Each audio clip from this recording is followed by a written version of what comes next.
السلام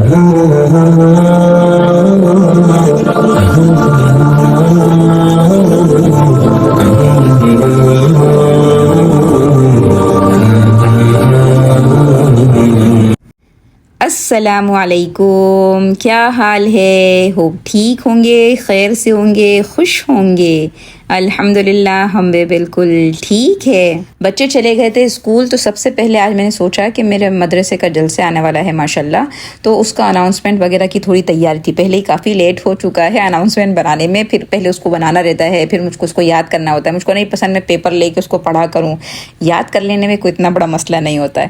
تو بس آج سب سے پہلے اناؤنسمنٹ بنانے کے لیے بیٹھنے والی تھی۔ ہمارے مدرسے کا نام ہے صوت القرآن، مطلب قرآن کی آواز، لیکن اگر اسپینش میں اگر اس کو ٹرانسلیٹ کیا جائے تو اس کو ہوتا ہے وسط قرآن، تو کتاب پہ وہی لکھا ہے۔ اچھا، لاسٹ ماشاءاللہ جو ویڈیو گئی ہے آپ نے اس کو بہت زیادہ پسند کیا ہے، بہت زیادہ پیار دیا ہے۔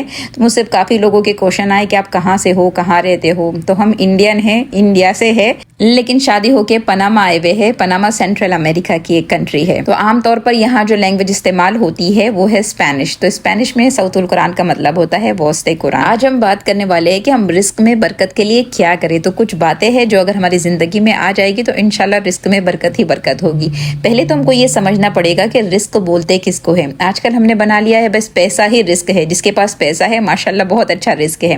پیسہ بھی رزق ہے لیکن اس کے علاوہ بھی بہت سارے رزق ہے، جیسے کہ اچھی ہیلتھ آپ کا رزق ہے، بچے آپ کا رزق ہے، آپ کا گھر آپ کا رزق ہے، آپ کے پاس جو فری ٹائم بچ رہا ہے وہ رزق ہے۔ تو رزق کی بہت ساری، یعنی ہر نعمت رزق ہے۔ اچھا چلے یہ تو پتا ہو گیا کہ رزق کس کو بولتے ہیں، اب یہ معلوم کرتے ہیں کہ برکت کس کو بولتے ہیں۔ ہم سمجھتے ہیں برکت کہتے ہیں بھائی 10,000 کی جگہ 1,00,000 ہو جانا، اس کو ہم برکت سمجھتے ہیں۔ کوانٹٹی یعنی زیادہ ہو جانے کو برکت سمجھتے ہیں، حالانکہ برکت کہتے ہیں جو نعمت یعنی جو رزق آپ کو ملا ہے اس میں سے خیر نکلتے ہی جائے، اس کو برکت کہتے ہیں۔ مثال سے سمجھ لے کہ اگر ہمارا ایک بچہ ہے اور ہم نے اس کی تربیت اچھی کر دی، اب اس سے خیر نکلتی جا رہی ہے، یعنی خود بھی نیک ہے، پھر اپنی اولاد کو بھی نیک بنا رہا ہے، پھر دوسرے لوگوں کو دین کی دعوت دے رہا ہے، اچھا مسلمان بن کے رہ رہا ہے، تو یہ ہمارے پاس برکت والی اولاد ہے، بنسبت اس کے کہ ہمارے پاس 4-5 بچے ہیں اور کوانٹٹی تو زیادہ ہے لیکن برکت نہیں ہے، ان سے خیر نہیں نکل رہا ہے، تو اس کو ہم برکت نہیں بولتے۔ اب رزق بھی سمجھ میں آ گیا، برکت بھی سمجھ میں آئی گئی۔ اب معلوم کرتے ہیں کن چیزوں سے ہمارے گھر میں یا ہماری نعمتوں میں برکت آ سکتی ہے۔ اگر یہ اپلیکیشن ہم شروع کر دینا،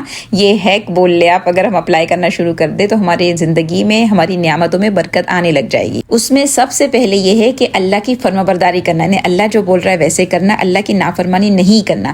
اس کو میں ایک مثال کے تھرو سمجھاتی ہوں۔ مان کے چلے کہ ہم کسی جگہ پر جاب کرتے ہیں، ٹھیک ہے، اور جاب کے ذریعے آپ کے گھر میں رزق آتا ہے یعنی پیسہ آتا ہے، تو اب جاب کے اپوزٹ میں جو بھی آئے گا آپ اس سے بگاڑ نہیں کرتے۔ یعنی اگر سب پلان بنا رہے ہیں کہ 10 دن کی ٹرپ پر جاتے ہیں اور آپ کو معلوم ہے کہ 10 دن آپ کو چھٹی نہیں مل سکتی، تو آپ اپنی جاب کی طرف دیکھیں گے کہ آپ کی فیملی کی طرف دیکھیں گے؟ نہیں، آپ بولیں گے بھائی تم لوگ جاؤ، میں اگلی بار دیکھ لوں گا، کیونکہ ہم کو پتا ہے کہ یہ جاب مجھ کو رزق دیتا ہے۔ تو جس جگہ سے ہم کو رزق ملتا ہے ہم وہاں سے بگاڑ نہیں کرتے۔ تو اللہ تو بہترین رزق دینے والا ہے، تو اگر ہم اللہ سے بگاڑ کر لیں گے تو کیسے ہمارے گھر میں برکت آ سکے گی؟ دوسرا یہ کہ اللہ کے نام میں بڑی برکت ہے۔ جب کوئی بھی کام سے پہلے ہم اللہ کا نام لیتے ہیں نا تو اس کام میں برکت ہی برکت ہو جاتی ہے۔ اللہ خود اپنے بارے میں فرماتا ہے تبارک الذی، کہ بابرکت ہے اللہ کا نام۔ اسی لیے ہم کو سکھایا گیا ہے بھئی ہر کام سے پہلے بسم اللہ الرحمن الرحیم پڑھنا، تاکہ اس کام میں برکت ہو جائے۔ آج ہم نے اس کو معمولی سمجھ کے اوائڈ کرنے لگ گئے، ہم پڑھ ہی نہیں پاتے ہیں، خالی 1-2 میں باقی رکھا ہے ہم نے، کھانے سے پہلے پڑھ لیا بھائی بس کھانے میں برکت ہو جائے گی۔ ہر کام سے پہلے یعنی ہر نعمت جو آپ کی یوز کرنے والے اس سے پہلے بسم اللہ پڑھیں گے تو وہ کام سے خیر ہی خیر نکلیں گے۔ اب یہاں بیچاری ہماری عورتیں بولے گی کہ اس لیے ہم لوگ ہیں نا برتن دھونے سے پہلے بسم اللہ الرحمن الرحیم نہیں پڑھتے، کیونکہ اگر بسم اللہ پڑھ لی تو برکت ہو جائے گی اور زیادہ برتن نکلیں گے۔ تو ہم نے معلوم کر لیا بھائی کوانٹٹی زیادہ ہونا برکت نہیں کہلاتا ہے، بلکہ اس میں سے خیر کا نکلنا، یعنی آپ نے جب پڑھ لیا برتن دھونے سے پہلے تو اس سے خیر نکلے گا، یعنی یا تو برتن کم نکلیں گے وہ خیر ہے ہمارے لیے، یا پھر اگر نکلیں گے تو اللہ آپ کو صحت تندرستی دے گا کہ آپ وہ خیر سے دھو سکے۔ تو بسم اللہ ہر کام سے پہلے پڑھنے کو اپنے لیے وہ کر لے تو انشاءاللہ ہر کام میں برکت ہو جائے گی۔ پھر یہ کہ جو نعمتیں ہم کو ملی ہے، جو رزق ہم کو ملا ہے، اس پر اللہ کا شکر ادا کرے، کیونکہ جب انسان شکر کرتا ہے نا تو اللہ کو یہ عادت اتنی پسند ہے کہ جب بھی کوئی شکر کرے گا اللہ اس کی نعمتوں میں اضافہ کرتے ہی جاتا ہے۔ یہاں پر میں موسیٰ علیہ السلام کا چھوٹا سا واقعہ بیان کرتی ہوں کہ جب موسیٰ علیہ السلام اللہ سے بات کرنے جبل طور پر جا رہے تھے تو ایک آدمی ملا، وہ بہت زیادہ مفلس تھا یعنی غریب تھا،